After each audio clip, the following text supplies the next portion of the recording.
We turn our attention to Burkina Faso, where 37-year-old Captain Ibrahim Traoré, who seized power back in 2022, continues to divide opinion across Africa and beyond. Touted by supporters as modern-day Thomas Sankara and criticized by others as a Russian-backed populist, Traoré's sweeping reforms and rejection of neo-colonial influence have fueled a wider conversation on military leadership in Africa and, of course, and its impact on some of these developments and how it is shaping the next generation. Well, let's speak to some of these developments, what it means beyond just what's happening in Burkina Faso and the sub-Saharan African region. And of course, to speak about how young Africans across the continent and indeed across the world are gravitating towards someone who appears to be a cult hero and its growing appeal among the disillusioned young Africans. To help us discuss the implications of this, we're joined by Bayes University lecturer, Dr. Samson Samson is joining this conversation virtually from his residence in Abuja. Doctor, good evening and thank you so much for joining us on Daily Politics. First and foremost, I just want to get your take on what you make of this polarization. On one hand, just like the proverbial saying, one man's hero is another man's villain, right? Why is that so with Captain Ibrahim Traoré? Well, good evening, Nigerians. Thank you for having me. Ibrahim Traoré, like you rightly captured it, is a polarizing figure. Why is it so? Because he's extremely popular. He has this cult followership, not only in Burkina Faso, but across the African continent, and even diasporan Black people around the world. He's extremely popular. I didn't know the extent of his popularity until I started discussing, and I realized it's far widespread, is deep. Like people have this confidence in him. They see him as some sort of hero. They see him as somebody that is coming in shining armor to rescue the African continent. However, some of us have looked at what he has done since he came to power in 2022, in almost 3 years now, and we have not seen much. And we feel the devotion that people have for him might be more of people are carried away by propaganda, people are carried away by the rhetoric. The truth is his rhetorics actually resonate with an average African because he's anti-imperialist, he's anti-colonial in nature, he's Marxist, he expelled the French, you know, the way Africans are with colonial powers, they don't like that. But if you look at it deeply, when you expel the French and you bring in the Russians, in fact, Wagner Group, I don't think you have actually ended colonialism or neocolonialism or imperialism.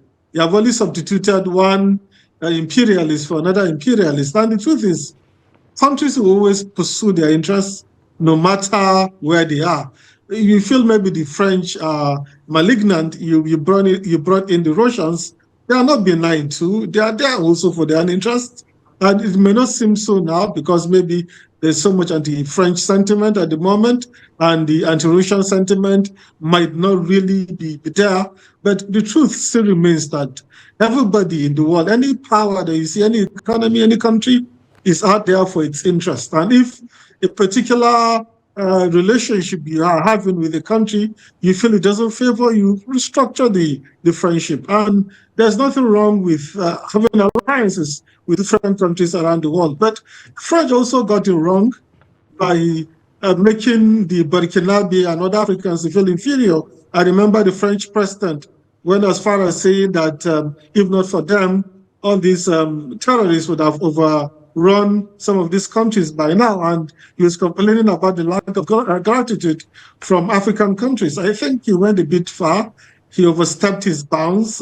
He shouldn't have done that.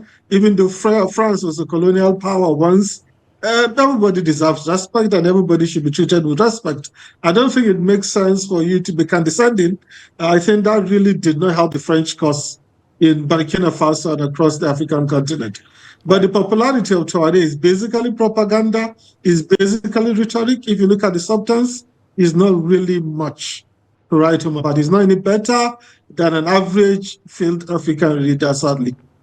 Some would argue, Dr. Samson, that you're being overly critical about someone who is popular, not just because of what you say is propaganda, but because of the facts on the ground. For instance, that gold reserve that he's trying to pretty much guarantee for the economic well-being and future of Burkina Faso. For instance, we're seeing some of the infrastructural developments on the ground.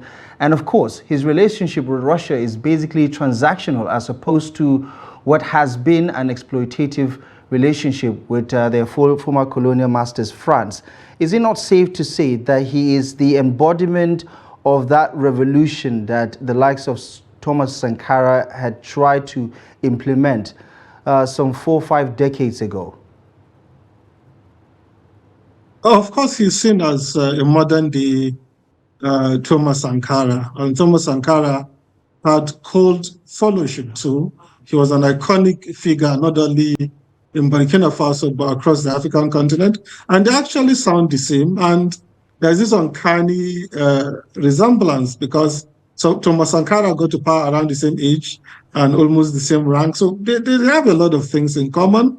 But the truth is, I'm not saying Ibrahim Traoré has not done anything, but there's nothing exceptional that some of these African leaders that we're complaining about have not actually done. There's nothing exceptional about him. If you look at the devotion, I once called the attention of people when Ibrahim Traoré complained about democracy not being the best form of government, that democracy has not developed in the country. He made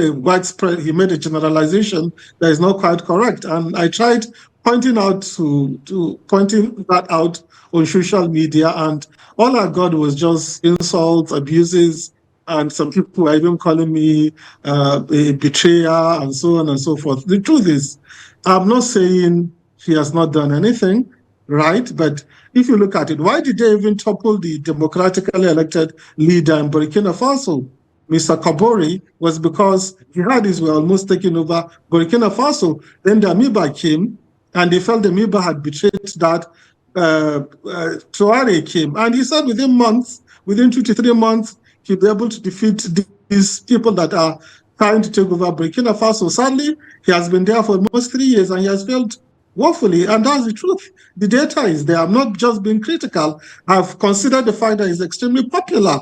If I'm not objective, I'll not even consider the fact that he's popular and what he's saying actually resonates with people. So I'm trying to be as objective as I can. I'm not disputing the fact that he's extremely popular. He has this cult followership. I think the Council on Foreign Relations did an article and they tracked it, the cult of Traoré. He's extremely popular. I'm not disputing that fact.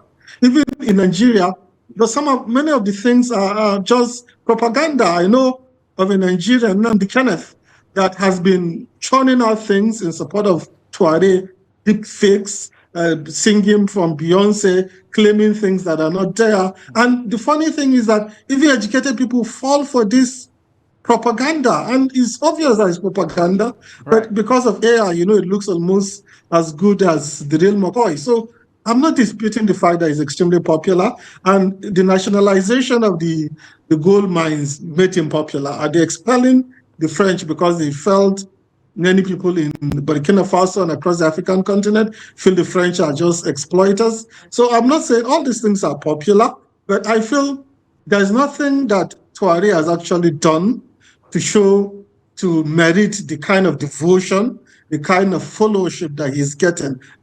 I don't think there's even one thing to show that he deserves the kind of devotion that he's getting from people. I feel it's more of the rhetoric. People are carried away by the rhetoric, and the propaganda is also really helping him to become better loved across the continent.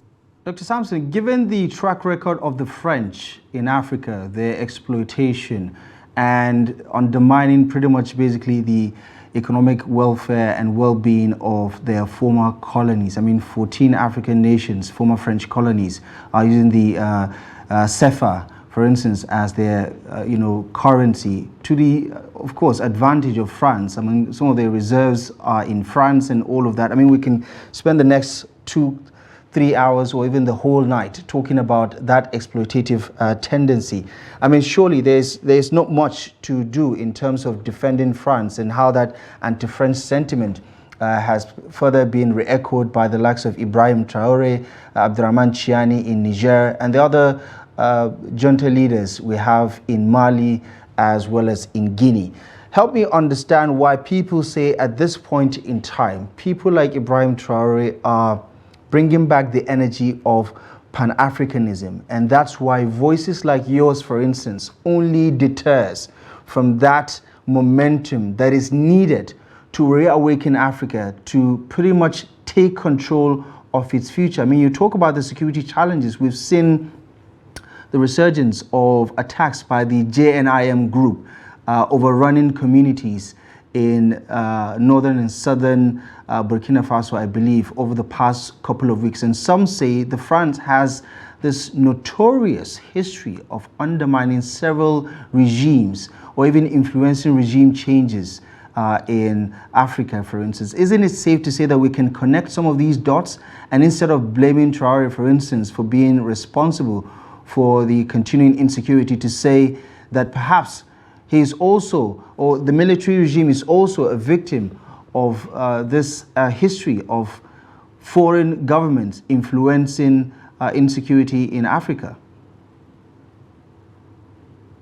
Well, I've heard this particular argument before, but the truth is there is no empirical evidence to show that the French are actually the ones fueling the insurgency in Burkina Faso. In fact, the French tried to quell it under previous governments before the coming of the military.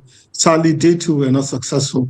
But if you look at it, under Traoré, things have actually gotten worse. And I know some people want to blame everybody but themselves, but the truth is, he promised when he got to power that he was going to defeat these people within 2 to 3 months. So it doesn't matter even if a country, whether France or any other country, even though the evidence is not there, is supporting them. Bottom line is that was the main reason he came to power, and that was the number one promise he made.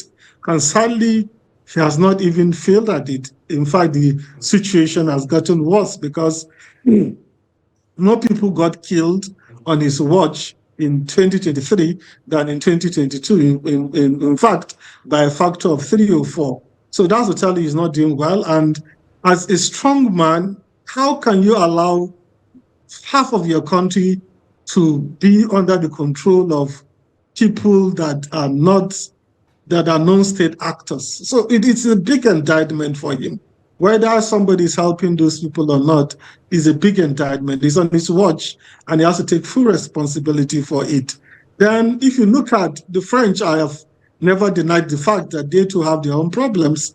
I made mention of some of them when I started this interview. So I know they have their shortcomings, and I'm not saying that Burkina Faso has to stick with the French. If you feel a relationship is toxic for you, the best thing is to get away from it. But I don't think substituting one, you say it's transactional between them and the Russians. Why can't you have a transactional relationship with other countries? Must it only be Russia? And by the way, Russia too has imperialist tendencies. Look at what they are doing with Ukraine. Look at what they are doing with other countries. I know you may say, all right, they have not actually threatened African countries, but the powerful country anywhere in the world is out there for its own interest. And there's nothing wrong, like Donald Trump will say in his America First, there is nothing wrong if you try to make your country first, and if you try to pursue the interests of your country. That, of course, people pursuing the interests of their country in your own country may undermine your country, and you don't allow it.